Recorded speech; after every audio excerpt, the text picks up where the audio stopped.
सूरदास के द्वारा लिखा हुआ अगला यानी नवा पद है, उद्धव जाहु तुम ही हम जाने। इस पद में जो गोपियाँ हैं वो उद्धव के उपदेश को सुनती हैं और उनके उपदेश को सुनकर अत्यधिक क्रोधित और निराश तथा हताश हो जाती हैं और उनके उपदेशों का अपने तर्कपूर्ण और व्यंग्यात्मक वचनों के द्वारा खंडन करती हैं। अर्थात उनके जो भी ज्ञान के पूर्ण उपदेश हैं उनको मानने से वो साफ साफ इनकार कर देती हैं। गोपियाँ कहती हैं, उद्धव जाओ तुम ही हम जाने। हे उद्धव तुम अब चले जाओ, तुम ही हम जाने यानी हम तुमको जाने यानी पहचान गए हैं।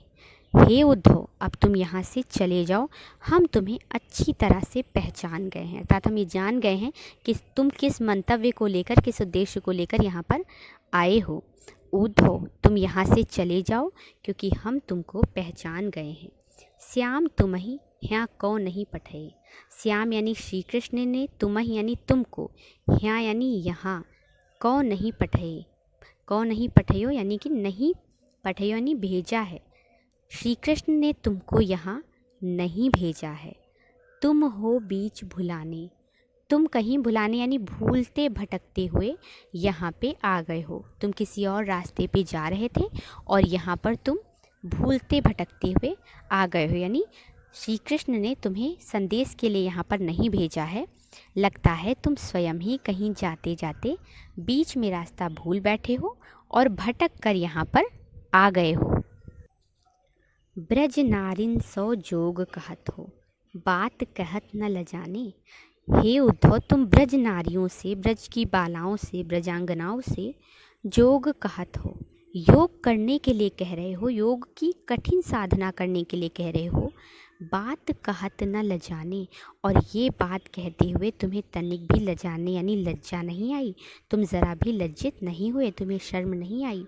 गोपियाँ कहती हैं कि हे उद्धव तुम हम ब्रज की नारियों से योग साधना करने के लिए कह रहे हो और ये बात कहने के समय तुम्हें लज्जा नहीं आई। बड़े लोग न विवेक तुम्हारे, ऐसे भय अयाने।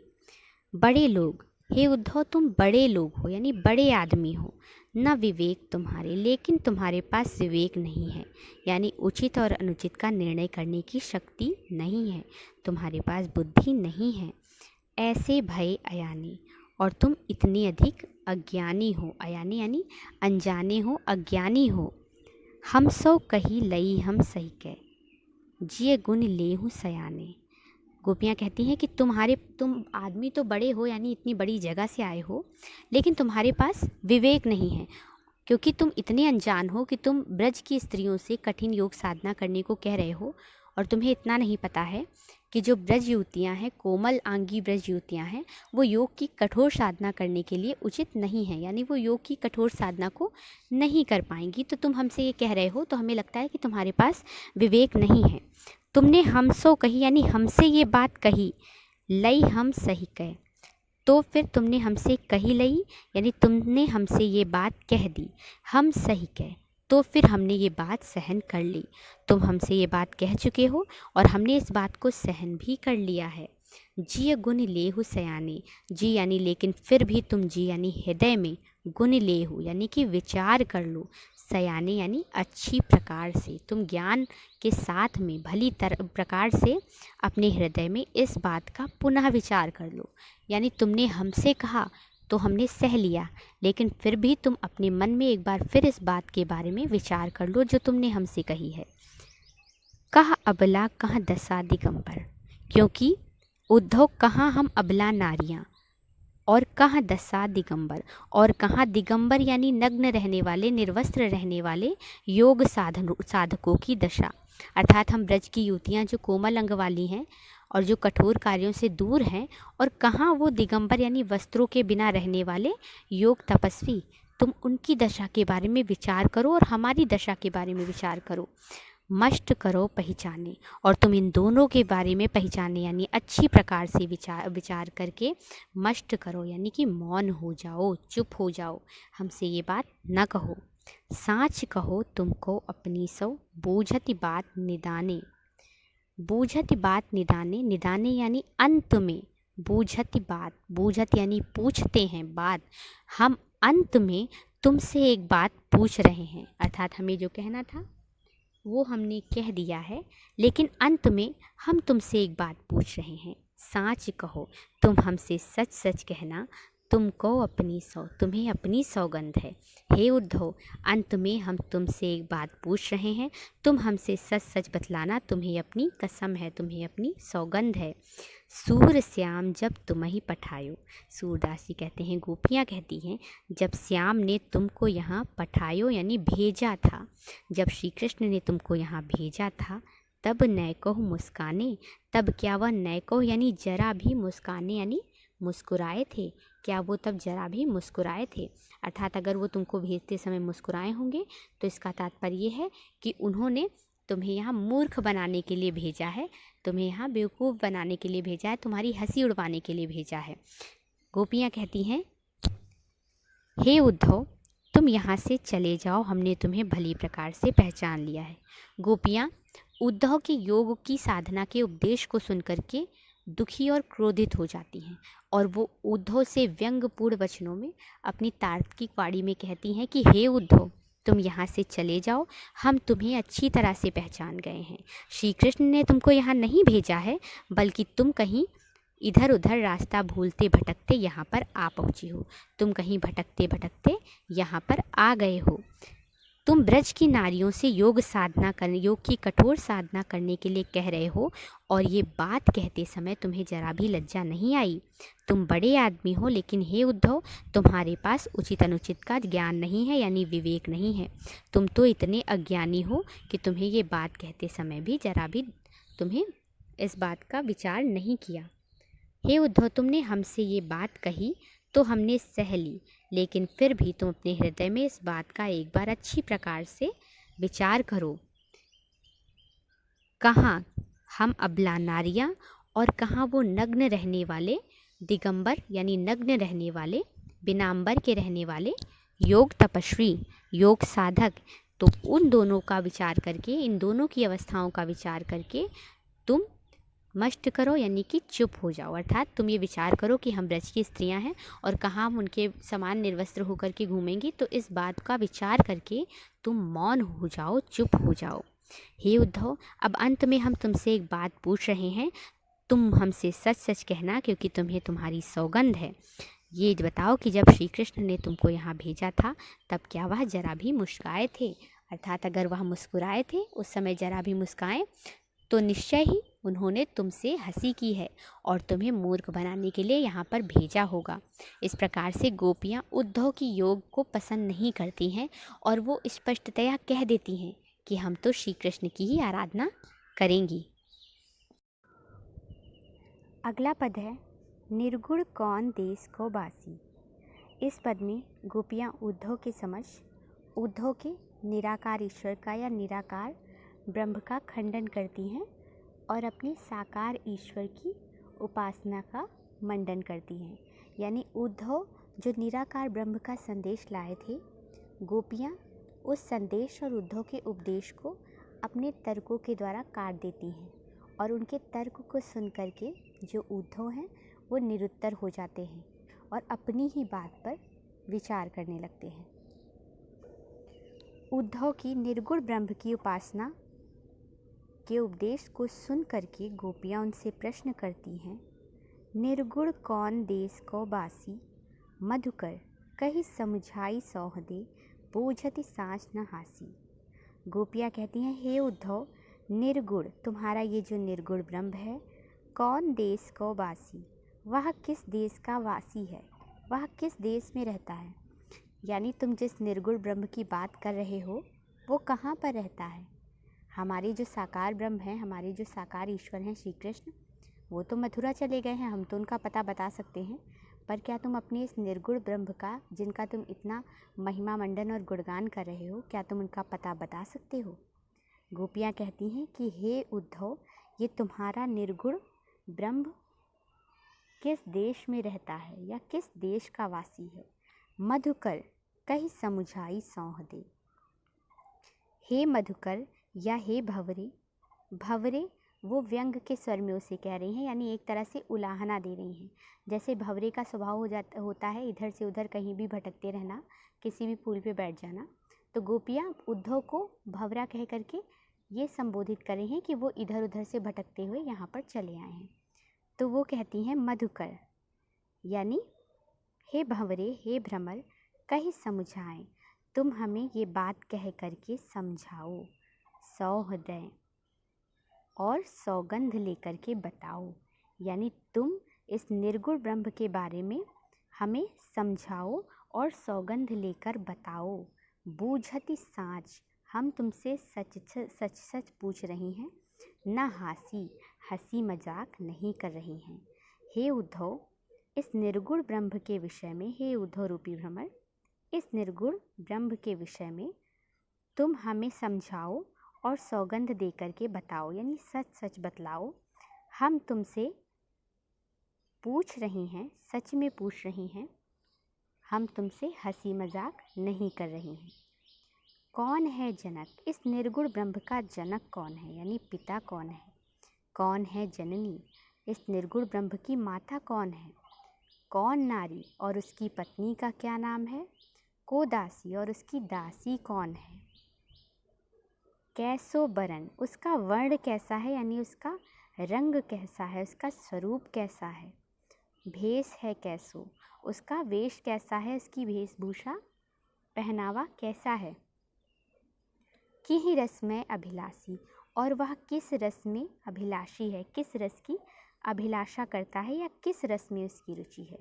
गोपियाँ एक तरह से निर्गुण ब्रह्म के स्वरूप के बारे में उद्धव से पूछ रही हैं, लेकिन उद्धव इसका उत्तर कैसे देंगे, क्योंकि उद्धव का जो निर्गुण ब्रह्म है यानी निराकार ईश्वर है, उसका कोई रूप रंग, कोई जन्म मृत्यु आदि अंत तो है ही नहीं। तो उद्धव के पास में इन प्रश्नों का कोई उत्तर नहीं है, क्योंकि निराकार या निर्गुण ईश्वर का तात्पर्य ही है ऐसा ईश्वर जिसका कोई रूप रंग, कोई अस्तित्व ना हो, बस वो एक शक्ति के रूप में व्याप्त हो, उसका कोई शरीर ना हो। पावै गो पुण्य कियो आपने, अब गोपियाँ उद्धव से कहती हैं पावै गो, तुम पाओगे, पुण्य कियो आपनो, अपना किया हुआ, यानी तुम अपने कर्म का फल पाओगे। जो रे करोगे गासी, यदि तुम जो रे, अगर तुम करोगो यानी करोगे, गासी यानी हमसे कपट की बात। हे उद्धव, अगर तुम हमसे कपट की बात करोगे, हमसे कपट करोगे, उपदेश के नाम पर हमसे छल करोगे, तो तुम पुनः अपना किया हुआ ही पाओगे, अर्थात अपने कर्म का ही फल पाओगे। सुनत मौन हुए रहो बावरे, सुनते ही मौन हो गए बावरे यानी बावले उद्धव। इस प्रकार के तर्कों को सुनकर के जो उद्धव थे वो बावले होकर के सुनते ही मौन हो गए, गोपियों की बात सुनकर मौन बनकर रह गए। सूर सबय मति नासी, सूरदासी कहते हैं उनकी जो मति थी वो नासी यानी नष्ट हो गई, अर्थात उनकी बुद्धि चकरा गई और वो ठगे से रह गए। गोपियाँ उद्धव से उनके निराकार ब्रह्म के विषय में पूछती हुई और उन्हें उलाहना देती हुई कहती हैं कि हे उद्धव, ये तुम्हारा निर्गुण ब्रह्म किस देश का वासी है। हे भ्रमर रूपी उद्धव, तुम अपनी सौगंध दे करके हमें उस निर्गुण ब्रह्म के विषय में समझाओ। हम तुमसे सच सच पूछ रही हैं, तुमसे हंसी मजाक नहीं कर रही हैं। तुम उस निर्गुण ब्रह्म के स्वरूप के विषय में हमें बताओ कि उसका पिता कौन है, उसकी माता कौन है, उसकी स्त्री का क्या नाम है और कौन उसकी दासी है। उस निर्गुण ब्रह्म का जिसकी तुम उपासना करते हो, उसका स्वरूप कैसा है, उसका रंग रूप कैसा है, उसकी वेशभूषा कैसी है और किस रस में उसकी रुचि है, वह किस रस का अभिलाषी है, अर्थात किन चीज़ों के द्वारा वो प्रसन्न किया जा सकता है।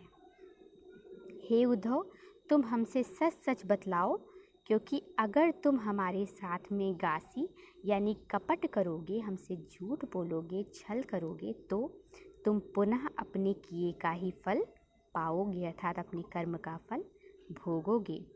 सूरदास जी कहते हैं कि गोपियों की बात सुन करके, गोपियों के इन तर्कों को सुन करके उद्धव मौन हो गए। इनको सुन करके उद्धव मौन रह गए और बावरे से होकर के रह गए और उनकी जो बुद्धि थी वो नष्ट हो गई, अर्थात उनके जितने भी उत्तर थे वो सभी वहीं पर समाप्त हो गए। उनकी बुद्धि चकरा गई और वो ठगे से रह गए। सूरदास जी कहते हैं, गोपियों की इस तरह की बात को सुन करके उद्धव मौन हो गए और बावले से बन करके चुप रह गए और उनकी जो बुद्धि थी वो नष्ट हो गई, अर्थात बुद्धि चकरा गई। इस प्रकार से जो गोपियों के तर्क थे उन्होंने उद्धव को निरुत्तर कर दिया। अब अगला पद देखते हैं।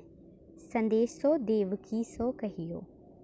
इस पद में जो श्री कृष्ण की माता है मैया यशोदा, वो श्री कृष्ण के मथुरा चले जाने के बाद में उनकी माता देवकी के पास उद्धव के द्वारा एक संदेश भिजवाती हैं। जब उद्धव आते हैं श्री कृष्ण का संदेश लेकर, तो उन्हीं के हाथ वो एक संदेश भिजवाती हैं। उसी संदेश का वर्णन इस पद में किया गया है। श्री कृष्ण चूँकि मथुरा चले गए हैं, तो अब उनकी सारी जो जिम्मेदारी है वो इनकी माता देवकी के ऊपर आ गई है और यशोदा को श्री कृष्ण की याद सताती रहती है। तो वो देवकी के पास में श्री कृष्ण की चिंता करते हुए एक संदेश भिजवाती हैं। सूरदास जी कहते हैं, संदेशो देवकी सो कहियो। मैया यशोदा श्री कृष्ण के मित्र उद्धव से कहती हैं, हे उद्धव, संदेशो यानी मेरा यह संदेश देवकी सो कहियो, देवकी से कह देना। हे उद्धव, मेरा यह संदेश देवकी से कह देना, या देवकी से मेरा एक संदेश कह देना। हों तो धाई तुम्हारे सुत की, तिहारे सुत की, दया करत ही रहियो। हों यानी मैं, तो धाई, धाई यानी धाई माता हूँ। धाई कहते हैं वो माता जो किसी पुत्र को जन्म नहीं देती, किंतु एक माँ की तरह ही उसका पालन पोषण करती है। तो वो कहती हैं, मैं तो तिहारे सुत की यानी तुम्हारे पुत्र की धाई हूँ, धाई माता हूँ। दया करत ही रहियो, आप मेरे ऊपर दया करते रहिएगा, अर्थात अपनी दया की दृष्टि मुझ पर ऐसे ही बनाए रखिएगा।